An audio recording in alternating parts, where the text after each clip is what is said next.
Hello friends. कई बार हम कुछ ऐसे मुहावरे या जुमले सुनते हैं जिनके मतलब हमें पता नहीं होते।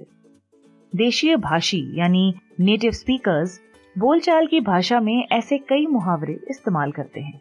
आइए आज कुछ ऐसे मुहावरों को जानने और समझने की कोशिश करते हैं। इस वीडियो में मैं हर मुहावरे का मीनिंग यानी मतलब, उसका यूजेज यानी इस्तेमाल और उसका एक एग्जाम्पल यानी उदाहरण भी दूंगी। तो आइए शुरू करते हैं। सबसे पहला है अ ब्लेसिंग इन डिस्गाइज, जिसका मीनिंग है a good thing that seemed bad at first.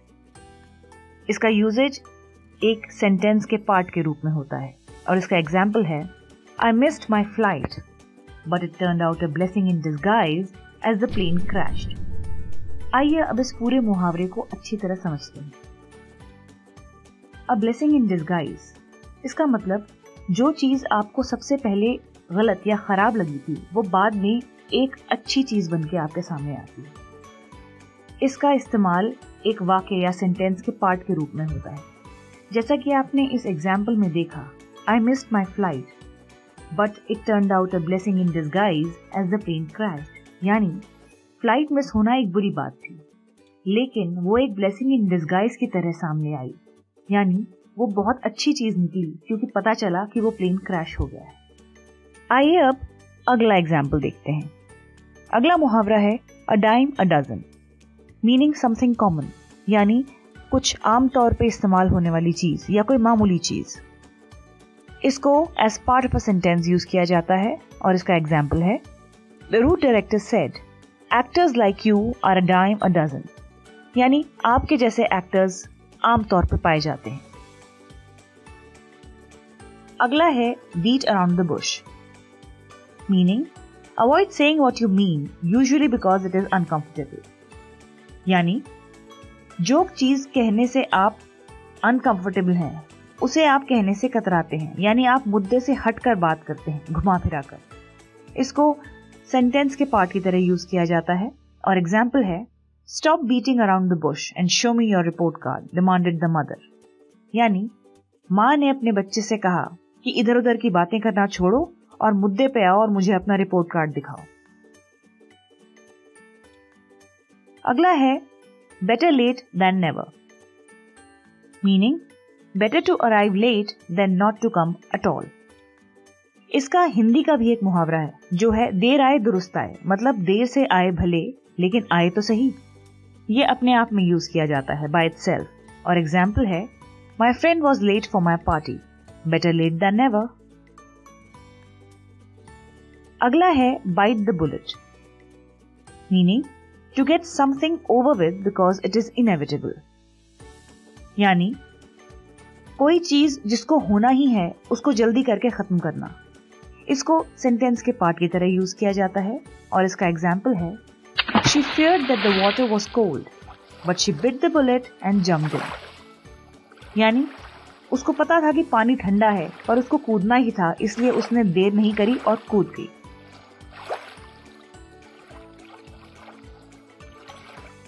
अगला सेंटेंस ब्रेक अ लेग मुहावरे पर है। ब्रेक अ लेग एक खास तौर पे अमेरिकन तरीका है गुड लक बोलने का। इसको अपने आप में यूज किया जाता है और इसका एग्जाम्पल है it was my first day at work and my best friend sent me a message break a leg. यानी मेरी नौकरी के पहले दिन पर मेरे दोस्त ने मुझे एक मैसेज भेजा ब्रेक अ लेग, जिसका मतलब है गुड लक। अगला मुहावरा है call it a day, meaning stop working on something. यानी जिस पे आप काम कर रहे हैं वो छोड़ दें, ब्रेक लें। इसको पार्ट ऑफ अ सेंटेंस की तरह इस्तेमाल किया जाता है और एग्जाम्पल है after checking the homework of all her students the teacher called it a day. यानी सारे बच्चों का होमवर्क करेक्ट करने के बाद टीचर ने एक ब्रेक ली। अगला है cut somebody some slack, meaning don't be so critical, मतलब किसी की बेकार में खामियां न निकालना। इसको एक सेंटेंस के पार्ट की तरह यूज किया जाता है। एग्जाम्पल है since it was Robert's first day at work his boss cut him some slack. यानी चूंकि रॉबर्ट का पहला दिन था नौकरी का, इसलिए उसके बॉस ने उसकी गलतियां नहीं निकाली, उसको कुछ छूट दे दी।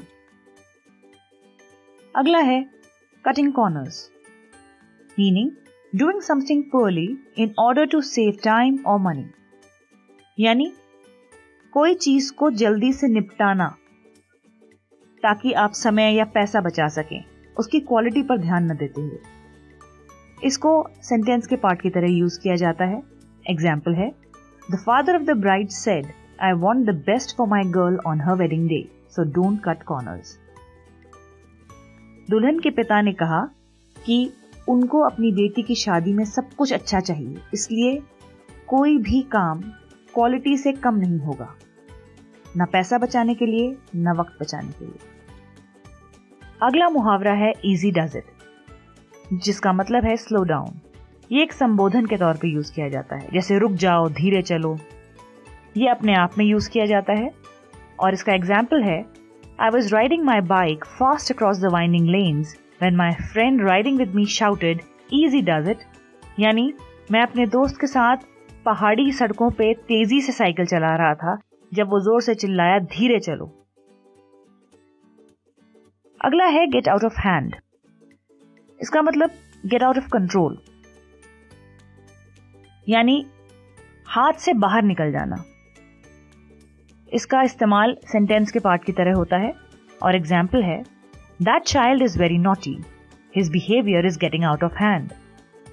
मतलब वो बच्चा बहुत बदमाश है, उसका बर्ताव हाथ से निकलता जा रहा है, या वो बच्चा हाथ से निकलता जा रहा है, मतलब कंट्रोल में नहीं आ रहा है। अगला मुहावरा है get something out of your system, meaning do the thing you been wanting to do so you can move on. यानी कुछ जो आप करना चाह रहे थे पर नहीं कर पा रहे थे, उसे करके आप आगे बढ़ें ताकि आपको ये अफसोस ना रहे कि आप वो नहीं कर पाए। इसको सेंटेंस के पार्ट की तरह यूज किया जाता है और इसका एग्जाम्पल है, I have been craving a burger since I went on this crazy diet, I think I will just have one today and get it out of my system. मतलब मैं डाइट पे चल रही हूं पर मेरा बहुत समय से बर्गर खाने का मन कर रहा है, तो मैं सोचती हूँ आज एक बर्गर खा ही लूं ताकि मैं कम से कम अफसोस ना करूं कि मैंने बर्गर नहीं खाया और फिर आगे बढ़ जाऊं। अगला है get your act together, meaning work better और लीव। इसको अपने आप में इस्तेमाल किया जाता है और इसका एग्जाम्पल है, get your act together said the boss to the irresponsible worker. मतलब बॉस ने एक इररिस्पांसिबल कर्मचारी से कहा कि ठीक से काम करना है तो करो वरना जाओ। इसको इसी तरह से इस्तेमाल किया जाता है कि गेट योर एक्ट टुगेदर, मतलब काम कर सकते हो तो करो वरना चलते बनो। अगला मुहावरा है give someone the benefit of the doubt, meaning trust what someone says. मतलब किसी की बात पे भरोसा करना। इसको सेंटेंस के पार्ट की तरह इस्तेमाल किया जाता है और एग्जाम्पल है, Rita had been a very sincere worker, so when money was stolen from the shop, the owner gave her the benefit of the doubt. यानी रीटा बहुत ही ईमानदार वर्कर थी, तो जब दुकान में चोरी हुई तो दुकानदार ने उस पर शक नहीं किया क्योंकि उसको उस पर भरोसा था, उसको बेनिफिट ऑफ द डाउट दिया, यानी उस पर डाउट नहीं किया। अगला है हैंग इन देयर। ये भी एक संबोधन के तौर पे यूज होता है, मीनिंग डोंट गिव अप, मतलब डटे रहो, बने रहो। इसको अपने आप में इस्तेमाल किया जाता है। Example, hang in their, English is not that hard. मतलब डटे रहो, अंग्रेजी इतनी मुश्किल नहीं है। अगला मुहावरा है हिट द सैक, मतलब गो टू स्लीप। इसको एक सेंटेंस के पार्ट की तरह इस्तेमाल किया जाता है। Example, after a long and tiring day John skipped dinner and straight away hit the sack. मतलब एक लंबे और थका देने वाले दिन के बाद जॉन ने रात का खाना छोड़ा और सीधे सोने चला गया। हिटिंग द सैक मतलब सोने चले जाना। अगला मुहावरा है it's not rocket science, meaning it's not complicated. मतलब कोई इतनी मुश्किल या कॉम्प्लिकेटेड चीज नहीं है कि आप नहीं कर सकते। इसको अपने आप में इस्तेमाल किया जाता है, जैसे come on just boil the eggs, after all it is not rocket science. यानी भाई अंडे उबाल लो, ये कोई रॉकेट साइंस नहीं है, बहुत आसान काम है, आप कर सकते हो। अगला मुहावरा है let someone off the hook, meaning to not hold someone responsible for something, यानी किसी को किसी चीज के लिए जिम्मेवार न ठहराना। इसको सेंटेंस के पार्ट की तरह इस्तेमाल किया जाता है और एग्जाम्पल है, I knew he didn't mean to lose my pen, so I let him off the hook. यानी मुझे पता है वो जानबूझ के मेरा पेन नहीं खोना चाहता था, इसलिए मैंने उसको जिम्मेवार नहीं ठहराया।